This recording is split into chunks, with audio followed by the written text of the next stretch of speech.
Paris, ville immortelle, ville lumière, berceau de l'histoire et havre des poètes. Paris, capitale de la France, dont tous les étrangers disent qu'elle est unique et dont nous sommes fiers.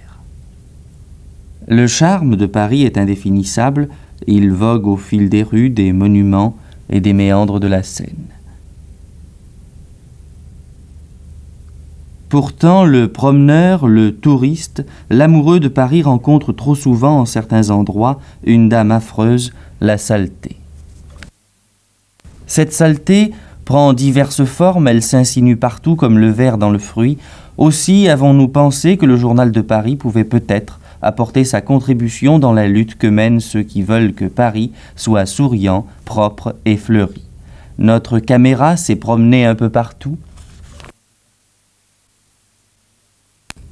Il y a tout de même des choses que l'on ne devrait plus voir en 1964. Ces objets abandonnés sur la voie publique n'offrent-ils pas un triste spectacle? Si vous êtes allé en Suisse, en Allemagne, au Danemark ou en Suède, avez-vous vu chose pareille? On a l'impression quelquefois de vivre au Moyen-Âge. Et si Paris n'est pas une capitale aussi propre qu'elle devrait l'être, c'est de la faute des Parisiens, pas tous. Il y en a, fort heureusement, qui aiment tasser leur ville pour la respecter. L'inconscience, la passivité contribuent largement à compliquer la tâche de ceux qui nettoient. Vous qui laissez votre chien faire ses besoins où bon lui semble,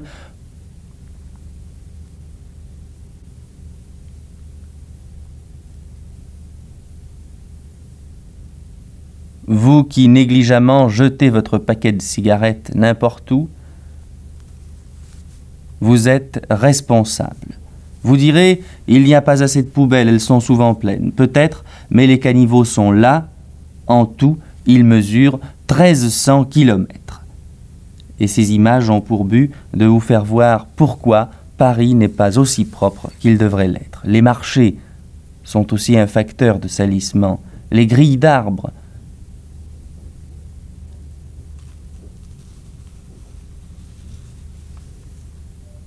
à part cela, avez-vous pensé que tous les papiers, toutes les ordures sont souvent une source de maladies? Les poussières, les fumées sont déjà là. Il ne faut donc pas ajouter.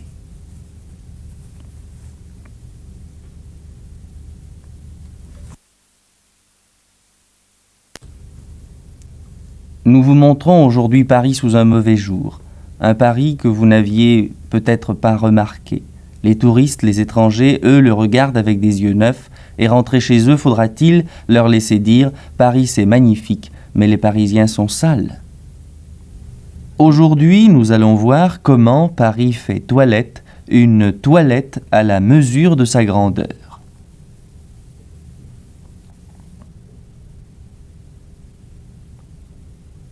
À partir de 6 heures du matin, le ronronnement familier des bennes à ordures ménagères se fait entendre. Les poubelles sont vidées par 2420 éboueurs, 3 hommes par voiture. Pour vous donner un ordre de grandeur, il y a 634 bennes en service à Paris, mais le ramassage est rendu de plus en plus difficile par le nombre croissant d'emballages modernes en papier et en plastique. Le volume des ordures est en constante augmentation alors que le poids varie moins.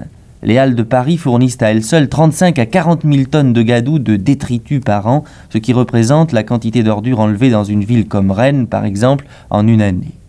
Ces ordures sont transportées, à Paris bien sûr, dans des usines d'incinération à la périphérie de la capitale. Elles sont pesées, puis chaque benne décharge son contenu automatiquement. Les ordures sont ensuite brûlées, 3600 tonnes par jour en hiver. De cette combustion, on tire de la vapeur destinée au chauffage de certains immeubles. En 1963, Paris a rejeté 930 000 tonnes d'ordures. Parallèlement, les balayeuses entament leur balai à 4h30 du matin. Elles arrosent, elles brossent, elles lavent, tout à la fois. Elles sont 94 à se partager la tâche, aidées par les balayeuses ramasseuses pour les caniveaux. Lorsque ces derniers ne sont pas occupés par les voitures, bien entendu. Une fois les ordures vidées et enlevées, de nombreux éboueurs deviennent balayeurs. Ils sont toute une armée à Paris. Leur rôle, balayer les trottoirs, bien sûr, mais aussi faire le coulage des caniveaux. Ils sont d'ailleurs aidés dans leur tâche par des balayeuses ramasseuses pour trottoirs, à condition que les trottoirs aient au moins 4 mètres de large. Il y a 8 306 000 mètres carrés de trottoirs à nettoyer chaque jour à Paris. Vous voyez que ce n'est pas une petite affaire. Aussi, les services du nettoiement de la ville de Paris s'efforcent de mécaniser au maximum le nettoiement des grandes artères. Paris propre, c'est aussi l'affaire du Centre d'action pour la propreté de Paris. C'est ce centre qui fait disparaître les inscriptions, les graffitis sur les immeubles et les monuments, sur les plaques des rues, à l'aide de systèmes souvent astucieux. Vous savez à présent pourquoi et comment Paris se salit. Vous avez vu les moyens gigantesques mis en œuvre pour nettoyer les 1300 km de trottoirs et de rues. Vous allez voir comment le Centre d'action pour la propreté de Paris œuvre afin que notre capitale soit la plus jolie et la plus souriante. Ce centre a son siège à l'Hôtel de Ville et il est dirigé par Pierre Roger. C'est le préfet de la Seine, M. Aspicard, qui supervise le tout. Des fourgonnettes du Centre Propreté de Paris partent chaque jour en croisade, soit pour enlever des graffitis sur les murs, soit pour décoller des affichettes, soit encore pour participer sur les marchés à l'opération sac. Dès l'ouverture des marchés, ces sacs de 80 litres de contenance sont mis à la disposition des commerçants qui y déposent tous les détritus, fibres, papiers, etc. L'opération sac a déjà porté ses fruits, elle sera étendue. Mais les fourgonnettes du centre ne sont pas seules à partir en croisade. Des enfants, promus chevaliers de la propreté, sont les gentils pionniers de l'opération. Paris propre, souriant et fleuri. Tenez, regardez-les en action et méditez la leçon.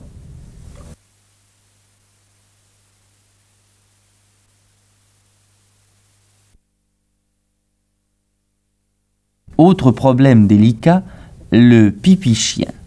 Les caniveaux sont là, les chevaliers de la propreté aussi, qui, à force de gentillesse et aidés par l'ingéniosité du Centre de la propreté de Paris, feront de notre capitale un joyau. Si vous le voulez bien, nous allons récapituler avec Christian Duvalex comment on peut être un Parisien digne de ce nom.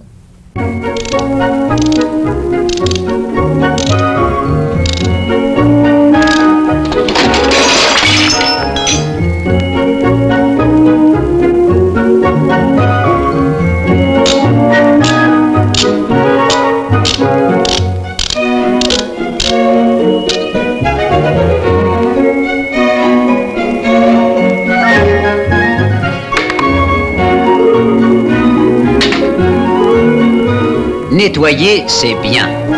Ne pas salir, c'est mieux.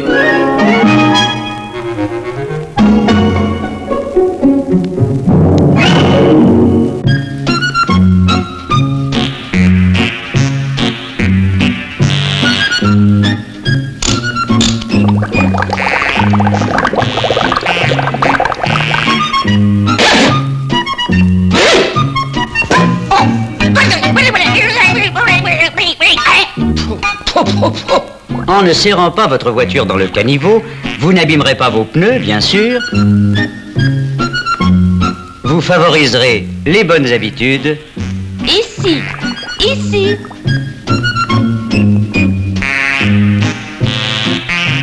Vous faciliterez l'entretien de votre ville, Paris. Paris propre, souriant et fleuri.